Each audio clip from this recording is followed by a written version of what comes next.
निष्पाप और बड़े भारत की राजनीति को बदलने के सपने की हत्या एक निर्लज्ज, नीच, मित्रहंता, आत्ममुग्ध और चरित्रहीन व्यक्ति ने की। अब जो आम आदमी पार्टी में लोग बच गए थे सत्ता के लोभ में, लालच में, पदों के लिए, उस पैसे के चक्कर में, वे सब भी अब वापस जाएंगे, लौटेंगे, कुछ अपने व्यवसायों में लौटेंगे। उन सब की हत्या एक आत्ममुग्ध आदमी ने, एक चरित्रहीन आदमी ने अपनी निजी महत्वाकांक्षाओं की पूर्ति के लिए की।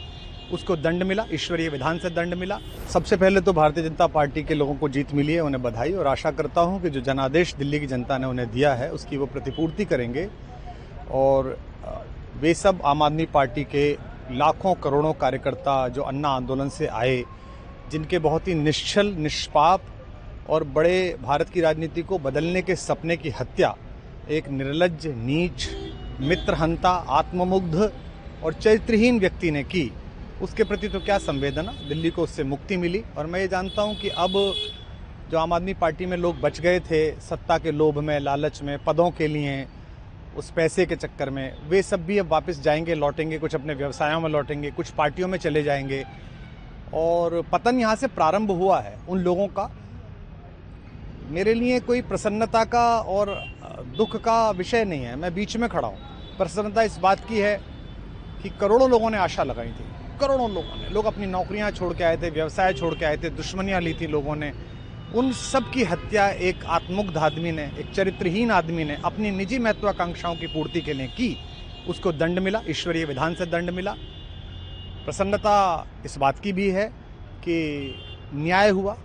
आज जब कहना नहीं चाहिए, लेकिन आज टीवी पर जब जंगपुरा का निर्णय आया और सामने दिखाई दिया कि मनीष हार गया, तो सदा तटस्थ रहने वाली और राजनीति से विरत रहने वाली मेरी पत्नी जो है, उसकी आंख में आंसू आ गए, वो रोने लगी। क्योंकि उसी से उसने ये कहा था कि अभी तो है ताकत, और उसने कहा था भैया ताकत सदा तो नहीं रहती। तो ये अहंकार आशा करता हूँ अगले लोग नहीं करेंगे, जो बाकी दल है वो नहीं करेंगे, इससे सबक लेंगे। और दिल्ली के नागरिकों को मैं अच्छे शासन के लिए बधाई देता हूँ। अब भारतीय जनता पार्टी अपने नेतृत्व में सरकार बनाकर दिल्ली के जो दुख थे पिछले 10 वर्ष के, उन्हें दूर करे। और आम आदमी पार्टी के समस्त कार्यकर्ताओं को कहता हूं कि आपने जिस किसी भी लोभ लालच में, सब कुछ जानते हुए एक ऐसे व्यक्ति के समर्थन में काम किया जिसने अपने मित्रों की पीठ में झुरा घोंपा, गुरु को धोखा दिया, अपने साथ कंधे से कंधा मिला के लड़ने वाली महिलाओं को अपने घर लाके पिटवाया, अपनी निजी सुख और साधन के लिए जनता का पैसा खर्च किया, अब उससे आशा लगानी छोड़ें। अब बाहर निकलें, अपना अपना जीवन देखें। मुझे राघवेंद्र सरकार राम की कृपा मिली, जिनका ये घर है, जिनकी कृपा से मैं यहाँ खड़ा हूँ। मुझ पर कृष्ण कृपा हुई कि मैं इस निर्लज्ज सर्कस से बाहर आ सका। मैं उन सब से भी अच्छे भविष्य की कामना करता हूँ कि वो कोई गंदगी ना फैलाएं कहीं भी, वो लौट जाएं अपने शिविरों में।